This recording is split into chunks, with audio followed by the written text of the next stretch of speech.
In 1987, the CRE set out ways to help prevent attacks on black people in their homes, after a survey showed that this sort of overt racism was increasing throughout the country. Deciding how to deal with it has become a key issue for local authorities. For example, in Southampton, there are 6% British Asian citizens. Do they face harassment on their housing estates? Yes, over the last 2 years, as far as cases reported to us are concerned, that's been running at about 40 a year, so that's just under 1 case a week. However, those are just the cases reported to us. I think research done nationally has indicated that the incident of harassment is considerably more than the amount that's actually reported.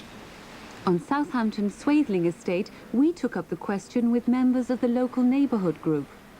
It is true that there is a problem. There is a racial harassment problem in Swaythling, and the local group, you know, are quite keen to get something done about it. What is important is that we do actually have a policy that the 100 staff who work out there on the estates are aware of it, and there are staff that can follow things up to make sure the harassment stops, the victims are supported, and people feel that we are tackling it. Yes, the idea was that we would add to the tenancy agreement a bit about racial harassment being a reason for eviction, if need be, if you were harassing a neighbour on racial grounds. And we had to consult with the tenants about that. And the response against it was quite overwhelming. And I think, in retrospect, we learned how not to do it. It's true to say that for a period after the letter came out, it did heighten the sort of awareness and racial tensions in the area, and it was very difficult for us to deal with that. We sent out a letter to all of our tenants advising them that we were considering introducing a new clause which related to racial harassment. We got quite a bit of comment from tenants and from other parties who were quite disturbed by the fact that we were doing that. And indeed there was a lot of press speculation as well around the issue. It was actually about racial harassment, and a lot of people, I think myself included in that, didn't understand what they were trying to say, and it seemed so blunt that I felt personally that perhaps we were being accused of being racial, and I think that's where the problem started. I think that the whole problem arose because of a lack of communication between the City Council and local communities. I think the average person that lives in the community were quite worried about how it was worded, because if they had a neighbour-to-neighbour dispute, or the children, as children do, have bust-ups while mum's making friends, but those kind of things. And, you know, if you said hello the wrong way, it sounds silly, but to those people it's very important that they knew where there was going to be a line drawn between harassment and a normal everyday upset, if you like, between neighbours. The tenants were saying they were concerned that perhaps they didn't fully understand the policy. They were perhaps criticising the way in which it had been communicated, saying it could have been better. And in hindsight, no doubt that could be possible. But the most important thing was that, having then talked about the nature of the problem, there were people there living in the community who were saying, let's look at ways of making sure that this is as difficult as possible for any more racial harassment to happen in our area or other parts of the city. What kind of things can we do to make people feel more supported? I think that if the series of meetings that we subsequently had with Don John and John Tunney had happened before, then the community would have felt some identification with the clause themselves and felt that they had been part of sort of formulating it, and it would have been easier for them, there would have been less resistance to accepting it. I think, unfortunately, that most local government departments, any department, put things out in jargon, and have somebody come along and tell you what they're about makes things a lot easier. I think that's very important. After all, people in the top jobs are supposed to know what they're talking about. And so you need somebody that knows what they're doing. Perhaps we're involved in the writing up of that clause. That's the people we need down in the communities to tell us what it's all about.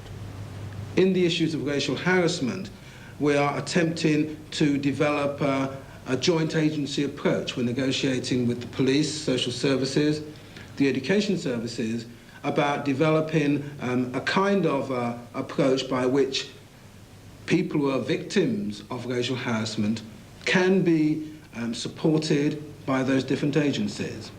And the kind of things in particular they're talking about, which we're now actively working on, are ways of, when new tenants move into an area, to look at ways of introducing them to other people in the area who are perhaps members of neighbourhood groups, so they feel there are some people straight away in the road or in the area that they know.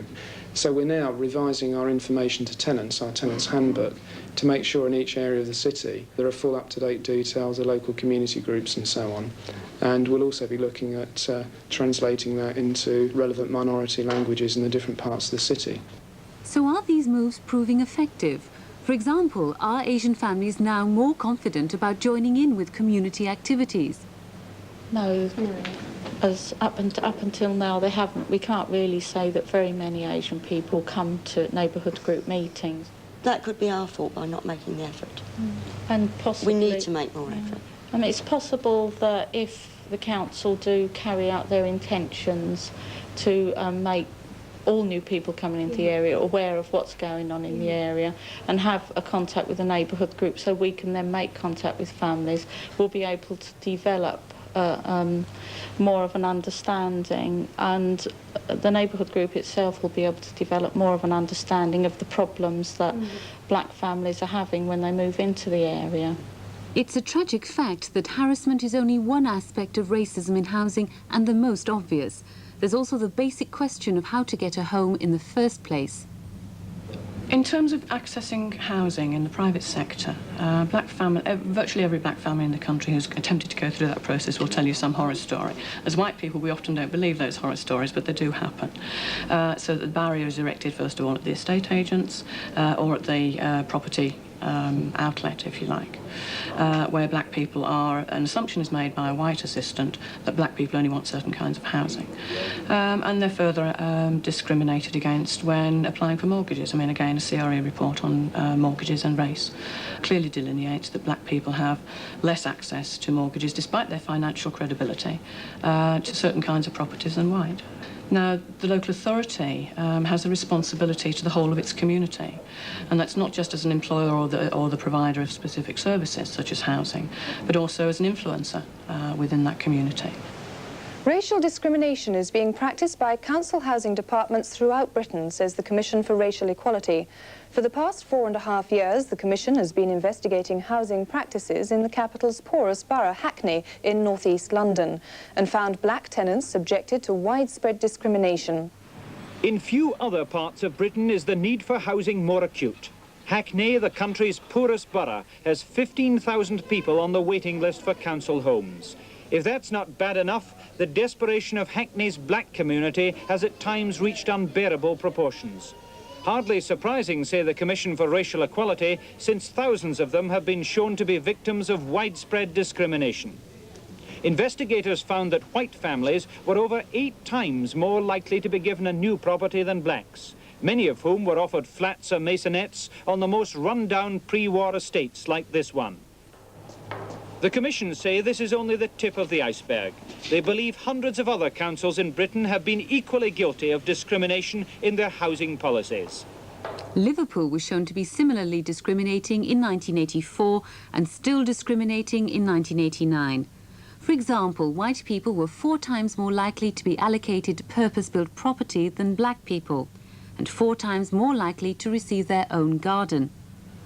Back in 1984, a Labour council was elected in Southampton, committed to provide equal opportunities in access to housing, but they found this easier to promise than to deliver. And we found that we didn't know whether we did discriminate because there wasn't the relevant information in the authority to tell us whether we were. You could tell on some things that it seemed that we were because you didn't see many black and Asian faces actually working for the authority. But we didn't have a head count to tell us. In housing, we didn't know whether the community was getting a fair allocation of the property that we were letting because we didn't have the records. So we had to bring in ethnic monitoring. And then when you start going down that road, you actually then have to bring staff in to be able to implement that policy and monitor the policy. I was the first black race officer in housing, and certainly I think that in those kinds of circumstances, people do view you with suspicion, and I think people felt that I was going to come along and spy on people and watch out and make sure they weren't saying the wrong words at the wrong times, etc. And so people had to get to know, firstly, who I was, what I was all about, and what I intended to do. And the problem is actually getting people to admit there is a problem. And the number of times you hear, I am not a racist, but. One thing annoys me is that comment, because it shows that it's somewhere they actually are discriminating because they wouldn't make comments like that. And getting past that is the most difficult thing we've had to do. Since the Hackney investigation, many local authorities have set up monitoring operations to check if black people are being overlooked or offered lower standards of accommodation. We went round to all of our 21,500 council tenants, asking them to denote their ethnic origin. And we got a 54% response, which was not fantastic, but it was quite useful. We felt at a later stage we needed to get a higher percentage of return in order to have a much more reflective idea of the numbers of black people in our properties.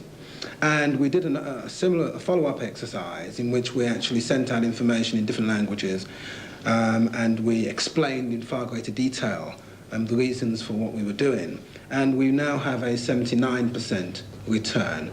We discovered that only 1.3% of our council stock was occupied by black tenants. And this was surprising in view of the fact that the city has a population of 6% black people.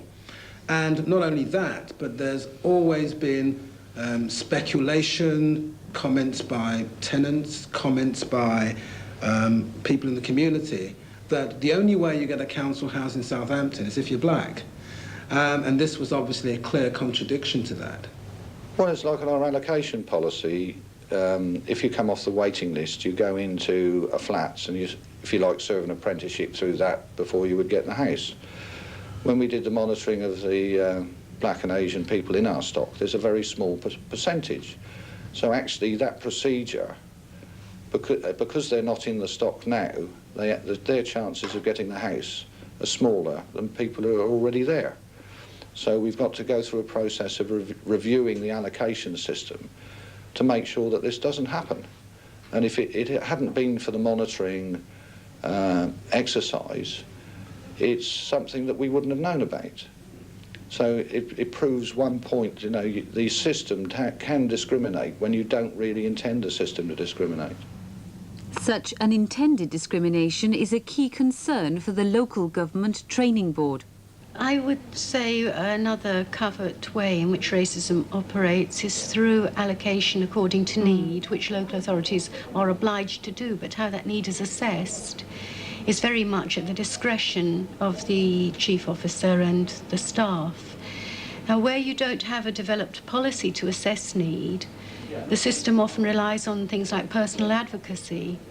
And there are many ways in which one can see that that would militate against the interests of people from different linguistic backgrounds or other factors which influence one's ability to, A, have access to the system, because the first condition is knowledge of the system, and secondly, what kind of skills are required in order to address the system and to be able to state one's need. And I think it would be important to put the whole discussion in a context where we're looking at a situation where black people generally don't have equal access by any means to employment, to the employment market, and that affects ability to get mortgages, for example, where black people are systematically discriminated against in the education system. And there's a kind of self-perpetuating aspect to this, because the quality of schooling is often somewhere in relation to the quality of the local housing. The City of Sheffield is one authority now taking positive steps to ensure fairness in housing provision.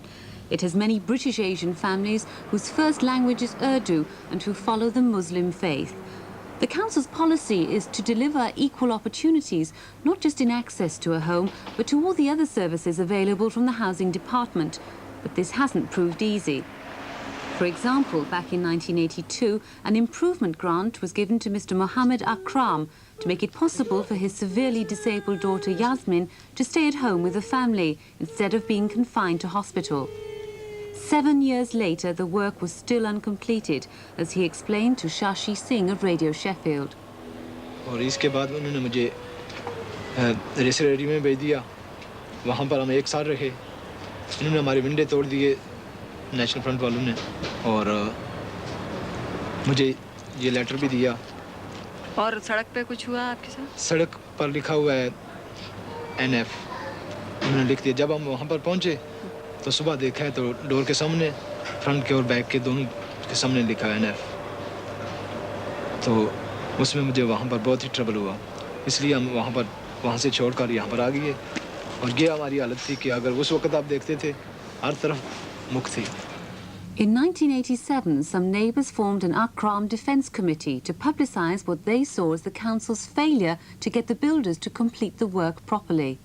You know, I was flabbergasted of what had happened to him. You know, I'd never seen anything like it. I mean, when he told me his case, his improvement grant was given in 1982, I thought, what, 1982? It's 1987, how come? In 1989, the City Council carried out an inquiry into what had gone wrong. Chair of the Housing Committee is Councillor Alan Wigfield. I do think there were occasions when Mr Akram couldn't make himself absolutely clear to people, and there would be occasions when officers couldn't make themselves absolutely clear to Mr Akram, and I'm aware that interpreters were used on numerous occasions, but I'm also aware that perceptions are all important, and Mr Akram still feels he's had less than justice, but I'm also aware, because I've spoken to many officers, they feel they did the best they could for him. Now, amongst all that, there'll be the truth, whatever is the truth in these circumstances. But I think the department learned much from it, and we've sharpened up our procedures no end. The classic example, what the council used was, well, Mr Akram can't really speak English, and we had so many interpreters and he wouldn't understand. It was his problem. He's seen as the problem. And it's the sort of problem syndrome which is always used on black people.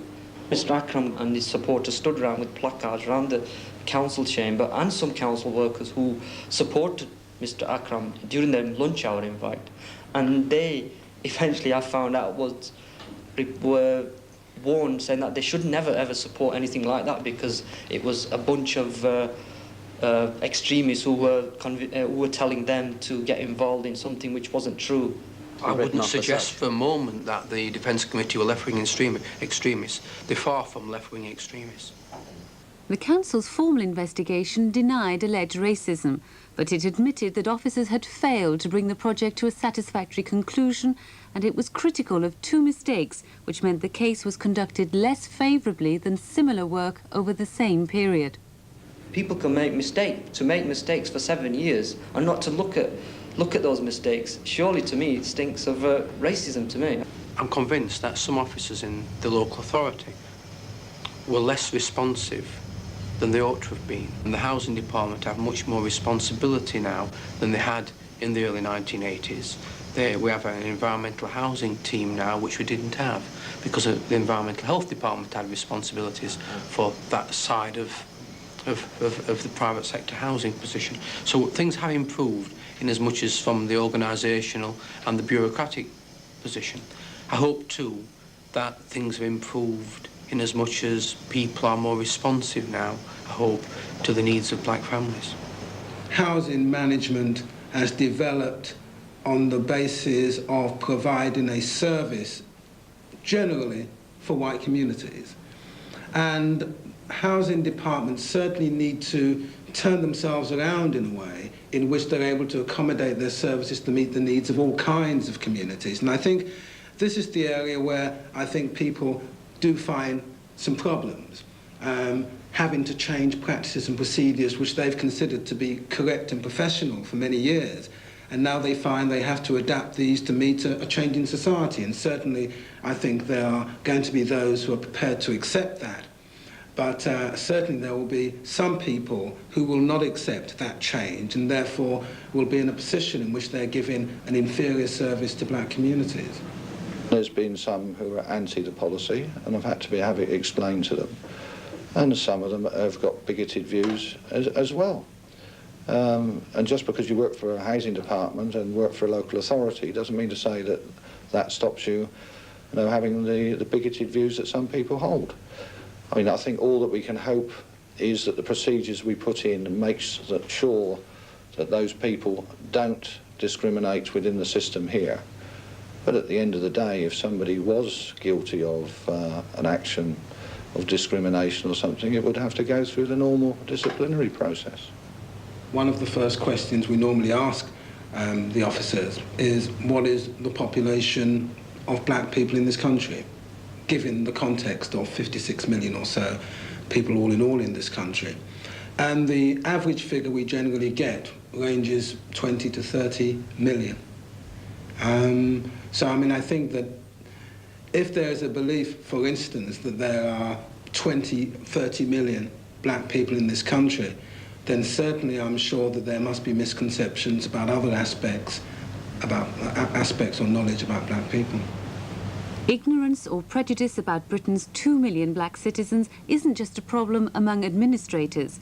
Sheffield Council found that builders contracted to renovate the Staniforth estate had done skimpier work for Asian residents than for the white tenants and behaved with less consideration towards them. Clearly, it's not only about ensuring that officers who work for local authorities have racist awareness training. It's very clear that people who are working out in the communities doing whatever, be they bricklayers or whatever sort of operatives they are, on whatever level, because I've also had it suggest to me that site managers are just as generous with their abuse as is somebody who might be a hod carrier. It's often thought racism concerns only the left. I think that we have to be conscious there's a great deal of mythology around what happens in left-wing councils and the things that they do to tackle racism. And a lot of that is propagated by the media. So left-wing councils tend to get picked on. That's a racist process in itself. The reality is both Labour and Alliance and Conservative councils of a whole range have some kinds of policies around equal opportunities, some of them obviously not very well thought through. Where policies are not well thought through, what dangers might an equality officer face? Firstly is, I think, is marginalisation, to ensure that the issues that you are championing to a certain extent are not personified in you as an individual officer.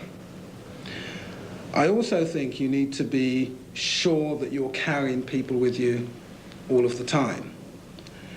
I think you need to be absolutely sure that you're not just a puppet with no resources, because I think very often what you find is that very often equal opportunity policies are declared, equal opportunity officers are appointed, and there's no money in the kitty.